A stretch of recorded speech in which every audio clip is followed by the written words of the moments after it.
Welcome to Likely Inspired, the podcast. It's your boy Coda Prodigy. And it's your boy Hugo Finesse. We're back with another fire episode today. Bringing you nothing but heat. Coming all the way from Amityville, Long Island. We got my brother, none other than KY. Shit. It's okay. Yes, indeed. It's okay, a.k.a. KY, man. You already know, man. It's the one brother, man. No other can top. We're here, man. Likely Inspired. Let's get to it. Yeah. Like to say appreciate you for swinging by. You know Absolutely. What I'm saying? We got a lot of things to chat with you about. Let's do it. Enjoy having you on the couch, man, because it's always, just being in your presence, it's always a learning experience. Absolutely. You know what I'm saying? Absolutely. Could you tell us a little bit about yourself, man? Your educational background, history, hobbies, things like that, anything, man. Yeah, man. KY, man. Bred, born on Long Island, you know what I mean? Amityville specifically, but I've been everywhere. Went to school in Huntington, went to school in Copiague, went to school everywhere. You know what I mean? So I'm pretty much tapped in everywhere. I always tell people I'm neat and discreet wherever I lay my feet, man. So I just be everywhere, man. But Amityville, for the most part, it's my culture, it's my heritage, it's what I am, you know what I mean? Like, I've been in Amityville since before it was North Amityville, you know what I'm saying? Before they split it up into two pieces of Copiague and did all of that stuff. So, I grew up in Amityville, man. I grew up around the essence of everything. And that's just about me, man. Like, I'm Long Island born, raised, you know what I mean? You see it on my hat, 51631, man. But I'm old enough to remember when everything was just 516. Before the 631 area codes came. Welcome to the island at that. You know what I'm saying? Like, you got welcome to Long Island. Always. It's a lot of beautiful places here. It's a lot of Brooklyn and Queens, y'all on Long Island too. Just so y'all know. That's a fact. We had this conversation, me and my brother Paper Route, you know what I'm saying? Roscoe, what up? Yeah, we was talking about how the city dudes be trying to treat us, not even realizing the only toll we pay is to go into the Bronx and Manhattan. You do not take a bridge to get to Queens or Brooklyn. We got niggas is here with us. Yeah, with us. It's okay. We don't necessarily want to be a borough. We all right. We good where we at. I would be mad if we had the smallest piece on the island too, though. Not for nothing. Yeah, right. The head of the You know what I'm saying? Like if I had to be the eyes or the fucking mouth, of the fish. Yeah. You know what I'm saying? Yeah, we the body. Yes, indeed. What was life growing up for you, like in Amityville? An experience, man. Like a real experience, because I'm 44. So I was here for a generation of everything. Like, I was tapped in for a lot of stuff. You know what I mean? And I got to experience a lot of things very young. You know what I mean? So I was born and raised around the beginning of the crack epidemic and the end of the heroin epidemic of the 60s and 70s. Right. So I saw those people. You get what I'm saying? I was around for the birth of hip hop for the most part. You get what I'm saying? The beginning of it, the start, where it came from. You know what I mean? I'm old enough to remember Run DMC all the way to Lil Baby. You get what I'm saying? So I've seen it transition from all of those parts. And like growing up on Long Island, like you said, like we was just talking about, like people from the city tend to give us crap about, oh, y'all got grass and y'all got trees. But that was a pleasant experience to grow up around that. But don't ever for 1 second think it was shortbread out here, because it wasn't. Because I saw just as much negativity on Long Island that you this way as I seen in the boroughs. And I grew up with my uncle. And it'd be a lot of those guys that come out here and give that narrative and go back. And go back. Very sad. Yeah, very sad. Tail tucked between the legs. Sad. Most of the country look like Long Island versus New York City anyway. Yes, indeed. You know the more places on in the country are more suburbanized than city-wise. You know what I'm saying? So, and the cities are being gentrificated anyway, so they're not even the same anymore. You can go to Harlem, and now you can go to Harlem and see less black people. Exactly, you can see less black people in Harlem. Oh my goodness. The Korean neighborhoods, Queens, you know what I mean? Like that, yeah. So like I said, but it was like I said, New York as a whole has always been a melting pot. So we've always been able to adapt and see what's going on and where, you know what I mean? So it's always been a pleasure. It's always been a beautiful thing to grow up where I grew up, how I grew up, to be able to experience the things that I've experienced, and I never really lacked for knowledge or experience, because there was always experiences. And like I said, I grew up in a time where drugs were prevalent. Like, you know what I'm saying? You should be old enough to remember when the block was up. The block was a heavily populated drug zone. Shout out to the Guard Rock. and then a few others that were out there that lived that life. You get what I'm saying? And like I learned a lot at a young age. Right. Yeah. And what was it? What was your introduction to hip hop? Like, what got you into it? As I said, I was born and raised in Amityville, man, and intricate part of hip hop at its early stages was formed on Long Island. A lot of people don't give Long Island the credit that it deserves for being a nurturer, for being a supreme presence of hip hop. But one of the greatest rappers of all time is from Wyandanch, Rakim the God. One of the greatest groups in hip hop ever. De La Soul from Amityville, you know what I mean?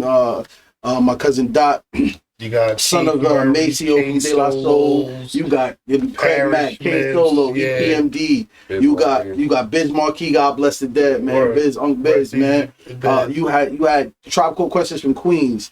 You know what I mean? Like some of the most influential things, but the thing about them being from Queens is a lot of their influence of their music came from the native tongue music, native tongue movement, which was Prince Paul, another Long Island representative, you know what I mean, who was an early producer and an early person that put together a lot of that music, you know what I'm saying? So I grew up and I saw all of this stuff. Method Man, shout out to Method Man's from Long Island.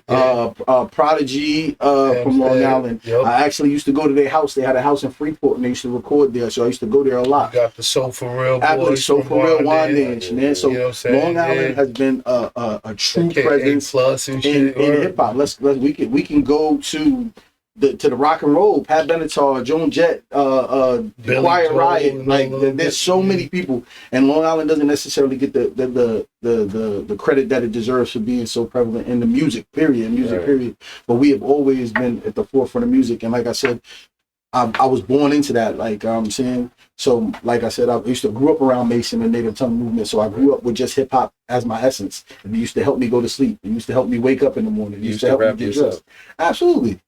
You can't grow up in something and not want to be a part of it, whether you're good at it, whether you're bad at it. It just makes you want to be there. It makes you want to be a part of it. You can't grow up with a pool in your backyard and not know how to swim. You know what I mean? Do you remember the year you started rapping? Yes, 1987. At I try to remember the name of the amusement park. It's still open to this day. It's upstate. Not upstate, like Westchester area somewhere. I can't remember. I can't think of the name. If the name pops up to me, I'll tell you. Rod Playland. Rod Playland. So Rod Playland used to have this little studio thing where you went there and you used to record your own little song. But kind of like how eventually had the videos. Exactly. But you could make your own little. You could just say whatever you wanted. You didn't have to go along with whatever the song was and like lip sync. So we went in. And I never forget it. This had to be 88 or 89 or whatever year it was special eds. I got it made. And I never forget, we just went in there and was jumping around and just rapping as best we could. And I just thought it was, and when I heard it back on tape, I just thought it was the illest thing I ever did in my life. Like I was like, yo, I am a rapper. I am a platinum artist. Like, what are we doing here? I need to keep doing this. So then after that, from about 8 or 9 years old, I used to hound Mace. I used to hound any. God bless the dead. Fightful coming to Long Island a lot.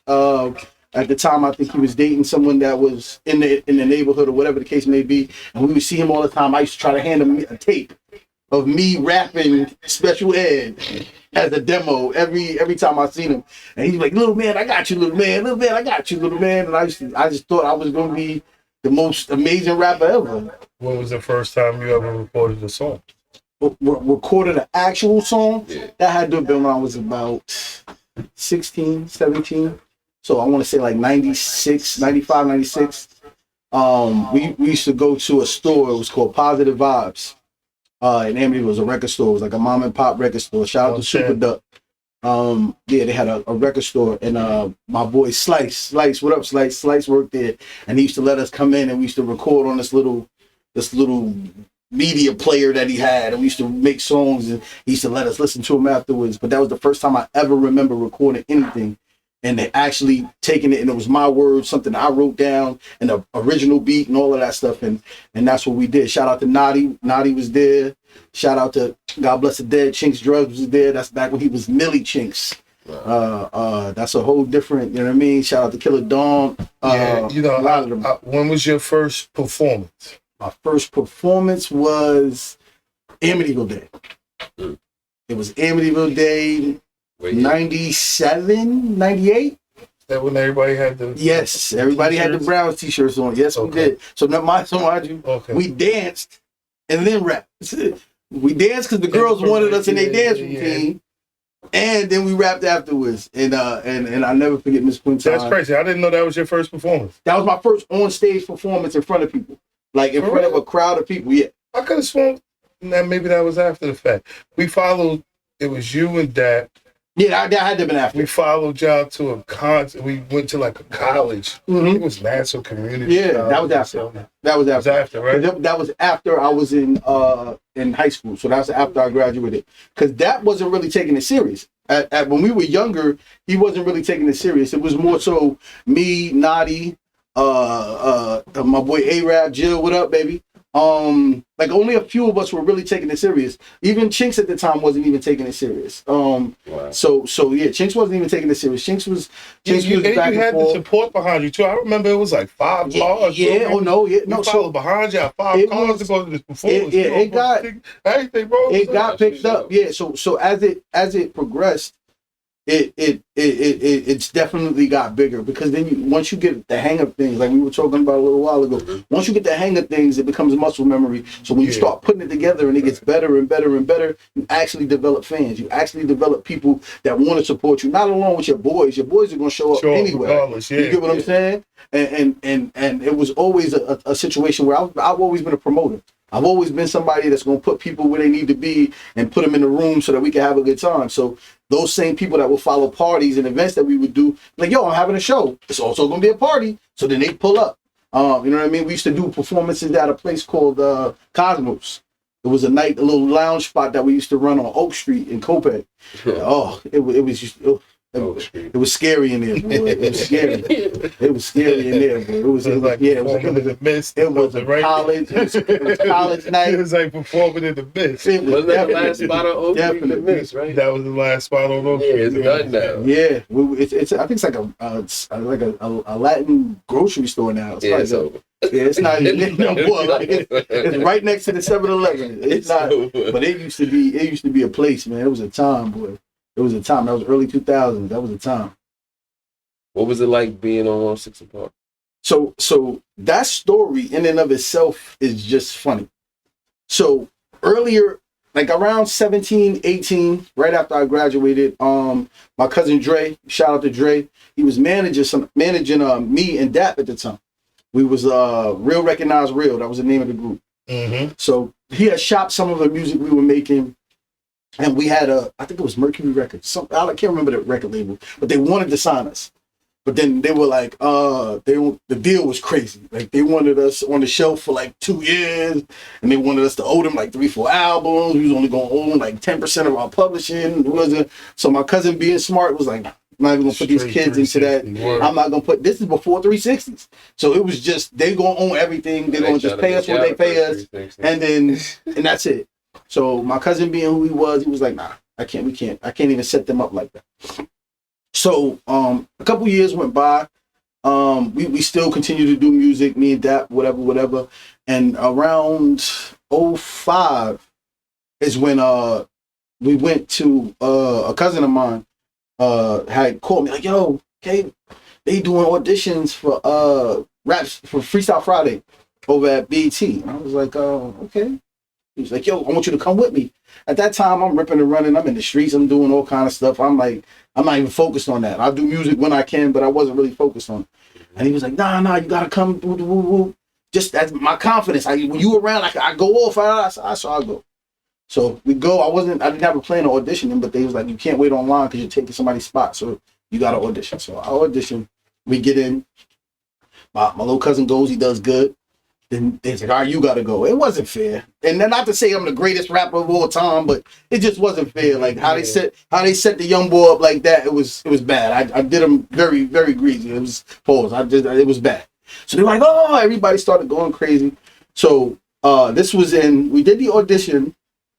Honestly, the audition was around right now. So the anniversary of it is about right now. Because I'm out for Dap's birthday. We had a diner.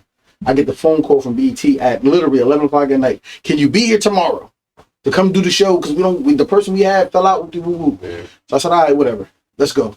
Shout out to City Source. That morning, they opened up early, threw me a whole fit, Tim's, everything. Said, go, boom. So I go to BET. City Source. Shout out to my boy Bo Dill from Chicago. He's doing amazing things out there, Bo Dill. It's amazing. You know what I mean? That's why I battled on Freestyle Friday. He was a champ for a few weeks. Oh, wow. Yeah, he was a champ for a few weeks. That was my first battle on 106. We was going at it back and forth. And he wound up calling me a nigga. And that's how that's how they disqualified him. I would have loved to see the judges' card. I've seen that clip before. I would have loved to see the judges' card. Listen, Bob Johnson just called me, trying to pay me a fee to get rid of this dude like he did AJ and Free. And listen, little dog, we ain't the same in the least. We from two different worlds like Dwayne and Denise. I don't care how you get it in. Dog is feminine. He like an eclair with cinnamon from Entenmann's. And I know that this ain't fair. Got me feeling like Jeezy with his girl like, yeah. And she all on mine, cause Kay gotta watch what I'm around too. This week's Freestyle Friday battle. Come on, bro, now let's go. Go. Yes. Listen. I don't care how you get it in. Dog is feminine. He like an eclair with cinnamon. Champion right there. Had a very good 6-week run was a good look. Give it up for our new champion, KY, man. Doing the damn thing. It's going on. What's up, Chalisa? But I'll send it to y'all if y'all want to edit it in or whatever. But definitely on YouTube. I've seen it. Yeah, I'll send it to you. Send that shit to me. And he called me a nigga. And that's how it kind of disqualified him, and I would have loved to see the judges' card. And I was a champ for a few weeks. Yeah. They had Hurricane Katrina, so I was like postponed, and then I lost the next time I went up there just because I was too confident, too feeling myself. I had 3 weeks of being the champ, all that attention from all the girls, everything. I was feeling myself. I wasn't as prepared as I should have been. I went up there and I flaked out. But that's another story. Yeah. Yeah. What makes you stand out different than others? Like I said, I don't think I necessarily stand out. I just think that I'm willing to be a doer when a lot of people aren't. I'm willing to be the one that actually takes the step when some people are actually willing to sit down. And that's just a problem just in life now, especially with these newer generations of people that want instant gratification. They want it to come to them. They don't necessarily want to do the work. So everyone is the same in my aspect. Everyone has the same opportunities. Everybody has the same opportunity to use the drive that they were given by God, but some people just don't do it. So I don't think that necessarily makes you stand out above them. I just think it makes you a doer while other people are don'ts. You get what I'm saying? The reason why you guys are sitting here right now and you're doing this podcast, it could be a billion podcasts. That's a fact. A lot of people don't wake up in the morning and schedule a day and put it together to where they can shoot a podcast, a quality product that you can put out. It's a doer. It's a doer's world, and a lot of people don't realize that. They always think that they see the success but don't see the work. A quote on my Facebook page: "The dictionary is the only place where success comes before work." The only place where success comes before work is in the dictionary. You got to work. You got to do it. You got to be a doer. And someone told me that a long time ago, that if you don't do, someone else will. Somebody else will. Word. And then you're gonna look at them like, oh, I could have did that. Yeah, but that same reference goes towards everything in life. You know, everything. What That's why I said do the next person absolutely. Will. If you sit down there and concentrate on your bars, exactly. You sit there and you concentrate on your bars, you become a doer. Your bars will get you where you want to be, but if you sit around and try to use your natural talent and be like, oh, I can rap whenever I feel like it, or I could act whenever I feel like it, or I could drive, anything you do in moderation ain't gonna get you to where you want to be. Yeah. Why did you start rapping? I've told this to people before. The vibe and essence of music right now isn't me. Mm-hmm. You get what I'm saying? The vibe and the essence, I love it. Don't get it twisted. If they attitude, I'm rocking with it. I'm jamming. I'm going. If you throw on some Ice Spice, I'm listening. If you throw on some Megan, I'm listening because it's in my DNA. Yeah, I have to hear it. I have to listen to it. I sit there and listen to all that. I got to, but it's not me. Yeah. I came up AZ. I came up Nas. I came up Jay-Z. I came up Cool G Rap, Big. Like the essence of the rap, how you put it together, the bars, everything, the punchlines, all of that. Now rap, in my opinion, has become more music. The closer you get into that now, it's like the Griseldas. Exactly. Which they got a genre, they call it neo boom bap now. Exactly. Yeah. So I love Cole. You know what I mean? I love Kendrick because they are that still. You know what I mean? Even Drake, to a degree, will still give you that. Like, he will still give you those bars to where you're like, Yeah, definitely if he goes to the I can hear you. You know what I'm saying? Nas is still giving me that feeling, that 50-something pulls. Nas is crazy. You get what I'm saying? So Hit Boy News exactly. So I'm with it. But if Drake go to the right writer, he definitely well, this is shout out to Bean. Yo, yeah. So you know what I mean. So it's not a aspect of not doing it anymore. Because if you throw a beat on, I'm gonna try to go as much as I can on that joint. Pause. I was about to say I still freestyle. Yeah, no, absolutely. I'll sit in a cipher any day. Especially with the kids. With my kids around, I do that shit. Listen, I amazed my nephew the other day because my nephew called me in the room and said, "Oh, I'm gonna battle you." And he just started his rap, and I'm like, "Okay." Boom, and I just started going off on him. And he was like, I didn't know you could rap. I was like, mind your business next time then. Don't call me out the house. You know what I'm saying? So that's just how it be. Battling the nieces and nephews at the family reunions and shit. Yeah, absolutely. The back room. Social media comedy. How hard was it to establish yourself in that? Not at all. It wasn't hard at all because we had always, shout out to my boy Doof, we had always been making content and videos before. Is that the right title for it? Like social media? Social media creator, digital creator, media, whatever you want to call it. Okay, I thought the comedy had like a different name. No, it's all the same thing. You know what I mean? It's just content. It's creative content. You just making stuff that people laugh at. Exactly. You know what I mean? So we was always just commenting on things that we thought were funny. You know what I mean? Before they called it before they ever called it podcasts or anything like that, we will always just jump on YouTube. Welcome to MySpace or welcome to Black Planet or welcome to something, and just make videos just talking about nonsensical things that were going on. That were going on in social media. Exactly. So it's always that's basically what Instagram and all that stuff is. Right. That you post something that you think is funny or a meme or something that you think is funny, and you watch people write their reaction to it. Right. So basically, all I do is post a video of the same thing I would have typed anyway. Right. You get what I'm saying? So makes it easier. It absolutely makes it easier, and it makes it more relatable because a lot of people don't got time to go through 8,000 comments to see yours and make them laugh. Right. But if they see it directly on that video, they're like, I was just saying the same thing. How the hell would they do that or whatever? It just makes it more relatable. You know what I mean? And and it's just basically me just posting stuff that I think is funny. How hard is it to come up with content? It's not, because on social media you get all the content you need. Damn. All you got to do is go on Instagram or TikTok or even Snapchat, whatever, and just click for a few minutes. You're gonna catch a video that is crazy, and then all you do is edit and review it. That's it. It's pretty simple. And I tell people all the time, like, "Oh, how did you do?" Just keep going. Don't stop. Is reaching 1 million views a goal for you? No, I'm on Facebook. I'm already at 60-something million. On TikTok, I'm at around 12, 13 million views. Was it a goal for you? No, it was just posting videos that I thought was funny. Right. Like literally, because I was away for a long time. So when I came home, I was just on Instagram just trying to get girls. You know what I mean? Just like, oh, shorty, look, I'm in the gym. You know what I mean?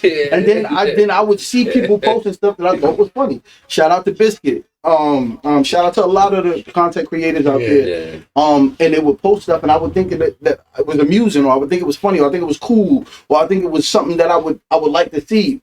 So I would just do the same thing, kind of. I would post something I thought was funny, or post something I thought was ridiculous, or something that I thought people should know about. And it just took off, like, you know what I mean? And I'm doing this with limited amounts of followers. So I'm getting 60 million views on Facebook with only 50,000 followers. Right. That's good shit. You get what I'm saying? I'm getting 8 to 12 million views on TikTok with 20-something thousand followers. I'm getting 14, 15, 20 million views on Instagram with 13,000 followers. I get it because I got I ain't in the millions of views yet, but I get like 18,000 views, and I don't even have that many followers. Absolutely. You know what I'm saying? So it'd be like, that's a lot. But that be the push, and that be the thing, because you'll see it.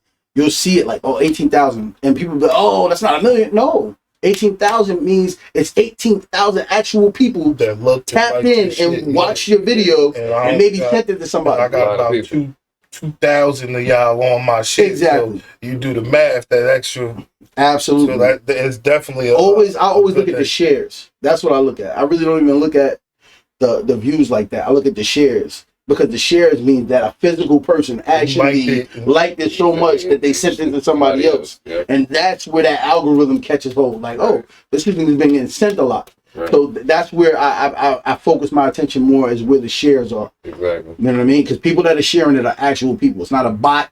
It's not somebody. You know what I mean? It's not. If somebody's sharing that thing, that means somebody's physically buying that streams. Niggas out here buying streams and shit now. You know, shit, that's crazy. They've always been doing that though. People always have been buying their own content, their own music.